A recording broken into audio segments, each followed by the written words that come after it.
அடுத்தது ஈஸ்வரியன் தொகுதி மூத்த பொறுப்பாளர் சலீம் அவர்கள் பேசுவார்.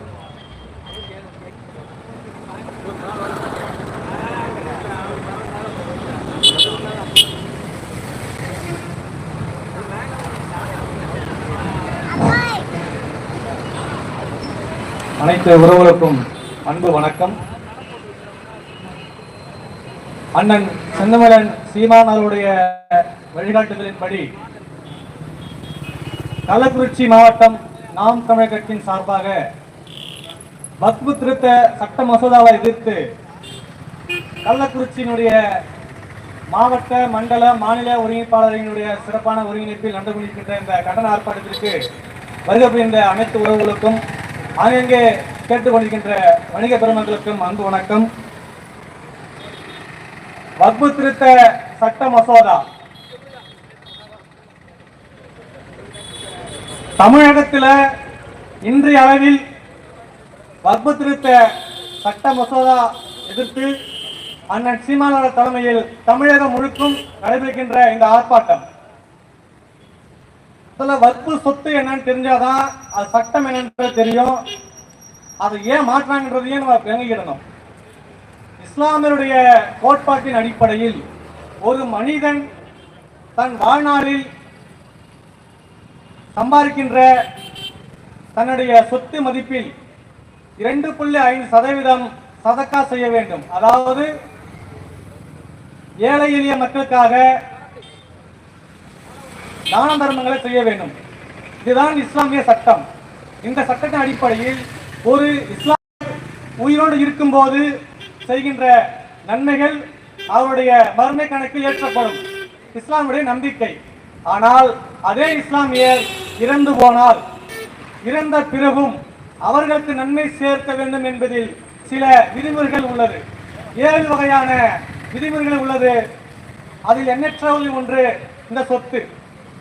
தான் இறந்த பிறகு அந்த சொத்தினை ஒரு பள்ளிக்கூடமாகவோ ஒரு மருத்துவமனையாகவோ ஒரு மரக்கன்றாகவோ ஒரு கிணறாகவோ அவங்க வழங்கி சென்று விட்டால் அந்த கிணற்றில் இருந்து பயன்படுத்துகிற ஒவ்வொரு நீக்கும் இறந்த பிறகு அவருக்கு நன்மை சேரும்.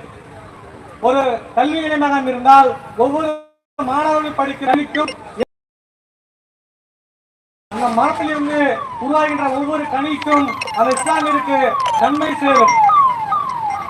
அதுபோல் அந்த இடத்தில் எண்ணற்ற பயன்பாடுகளாக பயன்படுத்தப்படும் பட்சத்தில் இறந்த இஸ்லாமியருக்கு இறந்த பின்பும் நன்மை சேர்க்கும் தான் வக்ஃபு சொத்து. இந்த இன பிறகும் தனக்கு நன்மை சேர வேண்டும் வழங்கிய சொத்து தான் வக்ஃபு. அது இஸ்லாமியர்களுக்காக நிர்வாகத்தில் ஒரு கட்டமைப்பு உருவாக்கப்பட்டு வக்ஃபாக பயன்பாட்டு செயல்பாட்டில் உள்ளது. இப்போது அந்த வக்ஃபு சொத்தை பிஜேபி அரசு என்ன செய்கிறது என்றால் இந்த கட்டமைப்பை முள்ளாக தகர்க்கிறது. இந்த சொத்தை மீட்டு அரசாங்கத்தின் வாயிலாக கொண்டு வருகிறது. நாங்க என்ன கேட்கிறோம்? ரயில்வே துறை மிகப்பெரிய சொத்து வைக்க உள்ளது, ராணுவம் மிகப்பெரிய சொத்து வைத்துள்ளது. இந்த இரண்டையும் ஆட்சி செய்ய முடியாமல் தான் தனியாருக்கு தாரவாக்கிறீர்கள். பிஜேபி அரசு மக்கட்ட அரசு தனக்கு துணையாக நிற்கின்ற ராணுவத்தையும் ரயில்வே துறையும் தனியாக இருக்கின்ற தீன அரசு தனியார் துறையாக இருக்கின்ற வக்ஃபை இதற்காக புதுத்தாக மாற்ற வேண்டும். நீங்கள் நெடுக்க உங்கள் அப்பன் வீட்டு சொத்து வக்ஃபு சொத்து இஸ்லாமியர்கள் தங்களுடைய உழைப்பால் உருவாக்கிய சொத்து தான் வக்ஃபு சொத்து. தமிழகத்தில் இருக்கின்ற ஒவ்வொரு அரசியல்களும் பேச வேண்டும். இஸ்லாமியர்கள் பாதுகாப்பா இருக்கின்ற இந்த டிஎம்கே அரசு ஒவ்வொரு முறையும் வாக்குகளை வாங்கி இஸ்லாமிற்கு ஆதரவாக ஒருபோதும் நிற்கவில்லை. இன்றைக்கு ஆர்ப்பாட்ட செய்ய வேண்டிய தேவை உருவாக்க வேண்டிய நிலையை வந்திருக்க கூடாது. காரணம் என்னவென்றால் தமிழக முதல்வர் சட்டமன்றத்தில் தீர்மானம் இயற்றியது இல்லாமல் இந்த வக்ஃபு சொத்தை தமிழகத்தில் ஒருபோதும் அமலாக்க மாட்டோம் என்று சொல்லவே கிடையாது, சொல்லியிருக்க வேண்டும். மம்தா அவர்கள் தன்னுடைய மாநிலத்தில் அறிவித்தார்கள், இந்த வக்ஃபு சட்டத்தை நாங்கள் ஒருபோதும் அமல்படுத்தவே மாட்டோம். அந்த தெம்பும் திராணி முதலமைச்சர் ஸ்டாலினுக்கு ஏன் இல்லை சொல்லிருக்கணுமா இல்லையா? தேர்தல் வந்தால் பாய் பாய்னு வரீங்கல்ல, தேர்தல் முடிஞ்சா பாய் பாய் போயிடுறீங்க. என்ன பண்றது? தமிழகத்துல எண்ணற்ற பிரச்சனைகள், எல்லாத்துக்கும் போராட்டம். மீனவர் போராட்டம், மாணவர் போராட்டம், வர்க்க போராட்டம், சிஏஏ, என்ஆர்சி, என்பிஆர், எல்லாத்துக்கும் போராடி போராடிதான் உங்க கோரிக்கையை நிறைவேற்றணும் என்றால் என்ன டேஷுக்கு அரசு? எதுக்காக தமிழக அரசு?